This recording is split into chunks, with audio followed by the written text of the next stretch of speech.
Well, welcome to Conversations with Sarah and Jen. I'm Jen and I'm Sarah.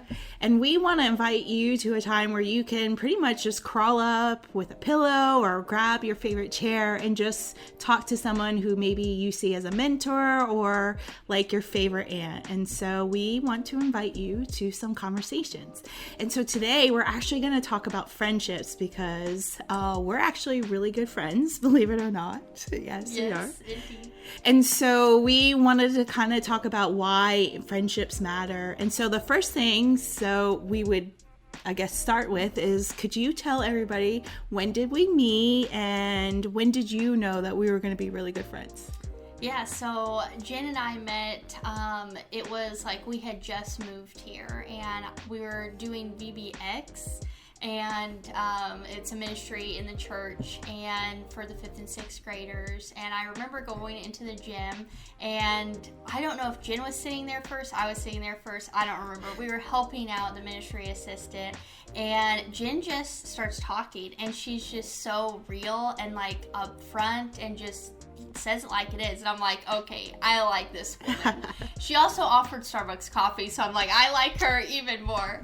But as I got to know Jen a little more, I just realized Jen is just a real person, and she's just real. She says it like it is, but she's also got that fun aspect. It's somebody older and wiser, and I had never really had that before. And so I just knew probably the first time, if not probably the second time meeting Jen, that we were going to be good friends. Just the connection that we had. She was fun. She loved coffee. She loved her dogs. And so that was just a huge connection with us. So it's funny that you say coffee because that's actually, I remember that. And again, I don't remember how it all started. I just remember as soon as we were together, I knew, I was like, man, I can see me being really good friends with her. And it was because of the coffee thing, because I remember when we ordered coffee for the other person who was there, you forgot to say that she was lactose intolerant. And I was like, oh my gosh, it was just the funniest thing. I just was roasting you a little bit. I'm not gonna lie. It was just hilarious because like, it was just so like crazy and organic, and we were just dying laughing. And I was like, who is this girl that forgets that someone's lactose intolerant? Like, I don't know, crazy me. I'm like, I need to be her friend. So you said that you described me as a rule. So my word for you, if I were to describe you as a word, I would love to say squeal because if anybody knows Sarah, that's a great one. But I would say energetic, because like you go from like zero to like just full of life, really. And full of life isn't one word, so that's why I picked energetic, but that's how I describe you. So talk about, maybe share your favorite memory so far that we've had together as our friendship has grown.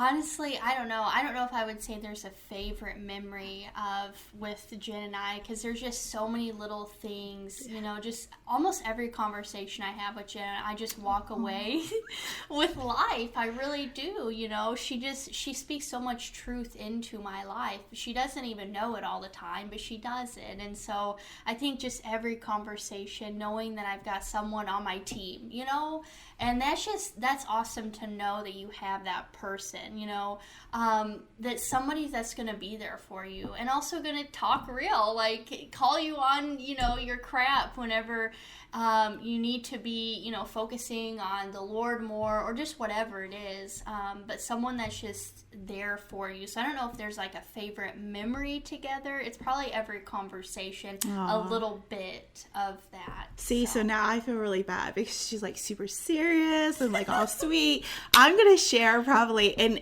there almost was this last time we were together during game night, one that probably would have like derailed this one. But so far, my favorite Sarah moment was where you and I and our other friend Ellen were going to have lunch together. And so there's this one road in my neighborhood that every time I come to, I stop and I'm really cautious about making sure there's no cars car's coming, because for some reason I always feel like it's kind of blind, you can't see, and so I'm like always worried about it. So we are driving, I hit my stop, I check, I make sure nothing is going on, and as I'm turning into the road, all of a sudden Sarah's like, oh my gosh, guys, and me and the other girl, we were like the ugly, like, oh no, like bracing ourselves for like this crash impact.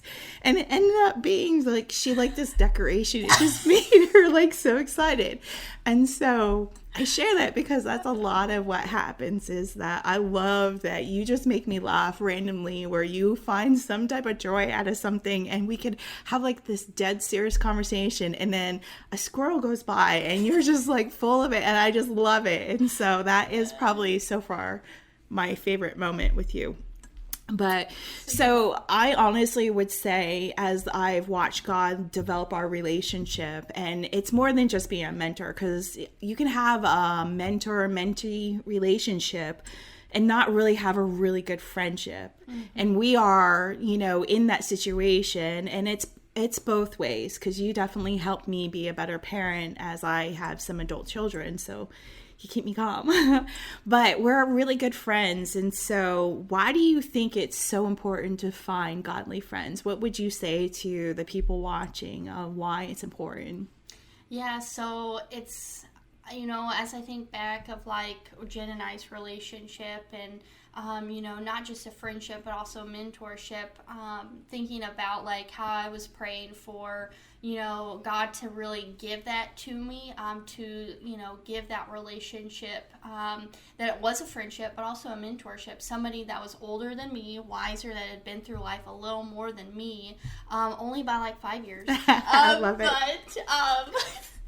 But, that would, that I could have, and especially like moving to a new area too, looking for that, in a new church. And so I just remember connecting with Jen, and then also, as I was praying about that, Jen just kept coming to mind.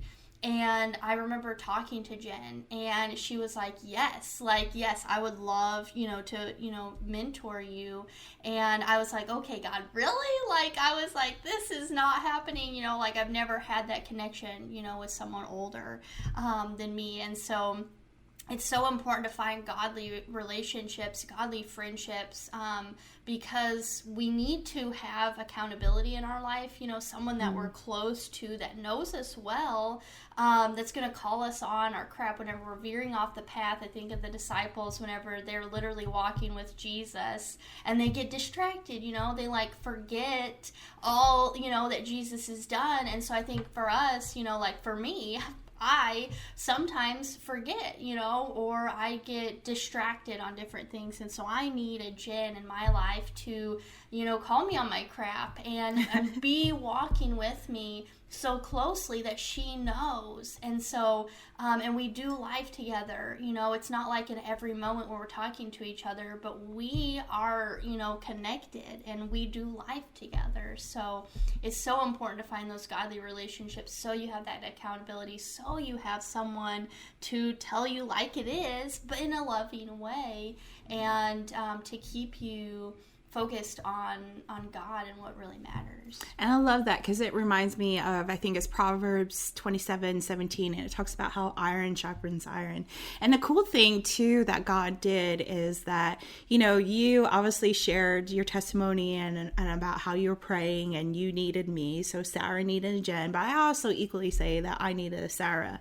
And again, there's been so many things, like you've helped me. And I think the biggest thing that I would say is that having a godly relationship where your love for Jesus is the center and foremost of it all really matters, because you can have other Christians and be in fellowship with them, but sometimes the love of the Lord is not the first place. And so we're always trying to make sure that we equally are in walking well in our relationship, and that we're putting Christ first. And so, it's so important to find somebody who loves the Lord well, has the evidence of spending time in His Word and in prayer, that it's just not lip service. It's truly, you can see their heart in action by how they live their life. So it does matter. So another thing I think is really important for us to kind of talk about is there's a lot of people who don't have that, whether they're praying for it or not, but there's a lot of loneliness, especially with COVID going on. What would you say for people who want a godly relationship, but don't have one? What kind of encouragement could you give them? Yeah, so, sometimes, especially in a COVID world, isolation is so rampant, so huge right now. And so maybe you don't feel like you have those close contacts, close relationships, or the ability to have that or find that if you're looking for that. So always knowing, having that personal relationship with Jesus Christ and knowing that he is always there, like he's not moving, he's not changing, he's constant, and he is the only constant thing in this ever-changing world, ever-changing society, ever-changing, someone is not going to stay the same their whole life. I think in, like my marriage, Bryson's not the same that he was whenever we first got married. No, I love Bryson, don't get me wrong. He's awesome. Just everybody is constantly changing and growing, and God's constant, and God's not, going to leave you high and dry. God's not going to forsake you. Scripture tells us that. And so I think that's really, really something that you need to focus, we all need to focus on, is knowing that Christ is truly our best friend. We can say that all day long, but you need to live that and truly know that, not just with your mind, but with your heart and your actions in your life. Yeah, it's really good. I'm glad that you say that, because I think so often people will go to their really good friend first. And I think, when you have the right relationship, you can say, yo, wait, did you talk to Jesus first about this? Because you want to have your knee-jerk reaction in moments to be, I need to go spend time with God, and then follow up with, a godly relationship. Yeah. One thing that I would say to is pray about having somebody. Don't have the fear of not approaching, because like she approached me. And so if you see somebody or feel like God's laying someone on your heart to have a mentorship, or you want a friendship, just go for it. The other thing that I would say is that we need to also open ourselves up to looking for other people, because again, I think on paper, like now, for granted, I do act a little bit more immature. Before this, she called me adult. I was like, hey, yes, I made it. But seriously, I think that you have to understand that God puts people in your life that maybe are in your inner circle already, and it's a good thing to open up your heart to somebody else. And so look around your youth group or your women's ministry, wherever you're at, and just say, hey, are there other people that I can see that maybe are in my people group or, my circle, and who is it that I could be a friend? Because likely that person wants a connection and they don't have the courage to ask. So have the courage, pray, but also be the person that goes to try to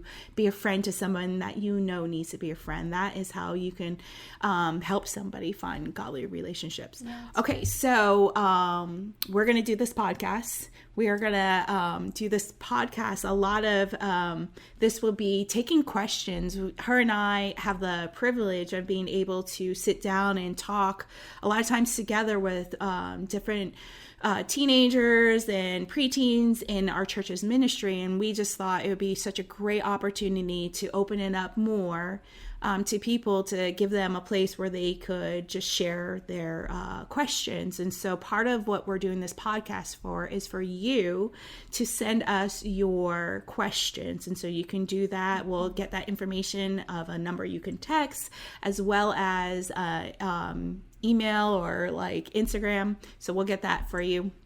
But what is something that you are hoping that will come from this podcast?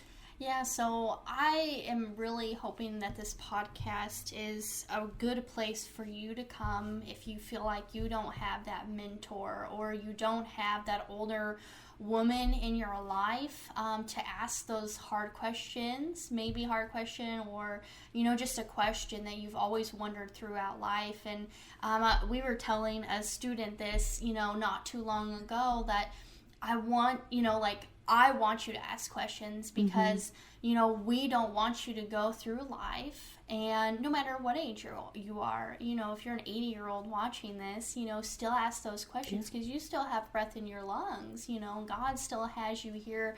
And so, you know, knowing that, asking those questions, you know, so you don't go through life not knowing, you know, like maybe you are in high school and then you go off to college and you had that question your entire high school career, and then you go off to college and that was never answered, and so you are still trying to figure it out. Well, culture and society is going to tell you an answer, and eventually you can find an answer to pretty much everything, because society and culture will always say something. You know, it's very loud, and so we want this. I want this to be a place where you find godly, what the Bible says, you know, instead of it just being like something popular, something cool right now. I want this to be something, I sounded so old when I said cool, but that was weird.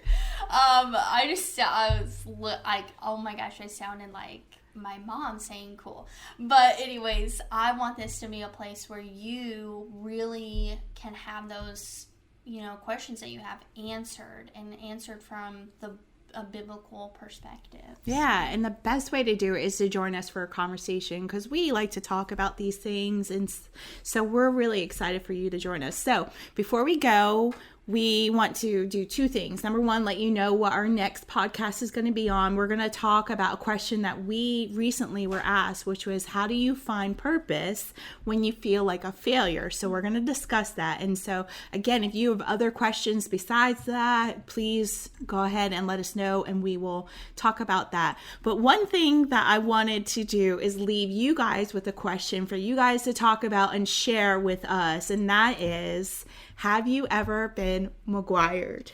And by that, I mean, have you ever spent so much time with somebody that you end up finding that you either speak like them, dress like them, act like them? For me, I found spending so much time with both McGuires, I say hey-o all the time. Like, I just like, and I was like realizing one day I said it, I think I wrote it like in a publication to the preteens in the ministry that I am She sent a text this morning, hey-o. I so did. And so I was like, oh my gosh, I've been McGuired. So we would like to know, when have you been McGuired? Like, who is it with, and what is it that you find, oh my gosh, I totally do this because of them?